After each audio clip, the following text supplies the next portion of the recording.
WTOL 11 is set to bring you another look at a case that's captivated our area for years. You may have seen our special, Hidden in Plain Sight, Dee Warner's story. And now 48 Hours on CBS will highlight the case tomorrow at 10 p.m. right here on WTOL 11. Erin Moriarty is covering the case and is here with a preview. Erin, thanks for being here with us. Thank you, Melissa. This is a really interesting case, and I hope people really follow it. What interested you and made it such a great story to highlight on 48 Hours?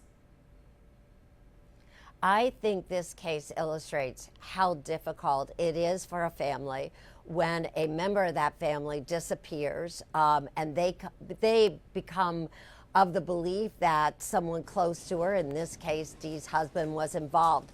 But as you know, there was no physical evidence of a crime. There was no physical evidence of a crime scene. And so one of the most difficult things, I think, for a family is, number one, is working through all of their emotions. First, they wonder if she took her life. Then they're wondering if, in fact, she took off the way Dale thought she did initially, or said he thought she did initially. And then they have to reach that conclusion that maybe she's dead. So that's really difficult, but they also have to keep the investigators invested in this case. And so this case really illustrates all the problems with a missing person, no body case. Yeah, you're absolutely right. And I know the family was so frustrated not being able to get those answers. And one of the people that may have been able to give those answers, and he's not been convicted, is her husband, Dale Warner. He never spoke to us about the case. Were you able to get him to talk to you, Erin? No, as you noticed, Dale was very open with police. He was always willing to speak with them when they would come. There is a lot of body cam footage of where he's talking to officers that came to his house. He has always very strongly denied that he was involved, but no, he has not spoken publicly, as far as I know, to any member of the press, and he did not talk with us. We did speak off camera to his attorney, who says that he strongly denies these charges and that he will fight these vigorously when he goes on trial. Yeah, but as you know, it was really a lot of what Dale did that was unspoken, some of his behaviors that his family described, that Dee's family described to us, that kind of raised red flags. Well, and as you know, Melissa, always the spouse is really one of the first suspects. So, of course, they thought that. But as you also know from the preliminary hearing, there was evidence presented that indicated that things may have been difficult between Dee and Dale. Dee had a very strong personality.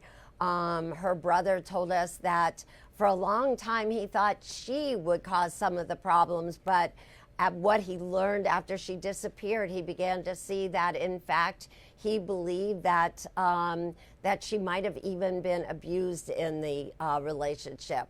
There was some evidence at the prelim that her masseuse said that she had injuries, but you have to remember she did work in a trucking business. She worked on a farm. And in fact, in cross-examination, that same masseuse said, well, no, I didn't tell anybody. I didn't tell police. So it did seem like there were difficulties in that marriage. A lot of marriages have difficulties, but you could see that more after she disappeared. Mm-hmm.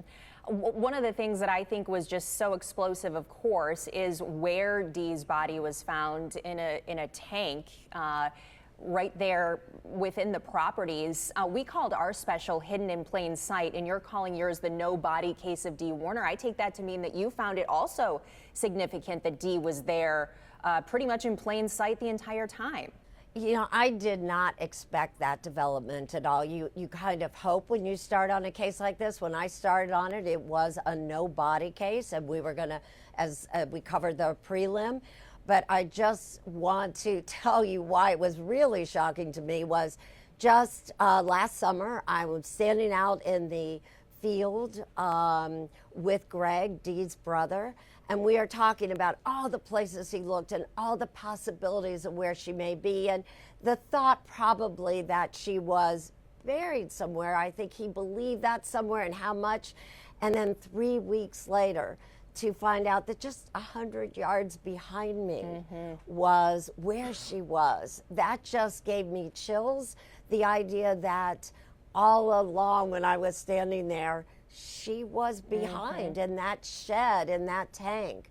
I do have to really give a shout out to investigators, because when you read the search warrant, you realize they really had to put 2 and 2 together to come up with that.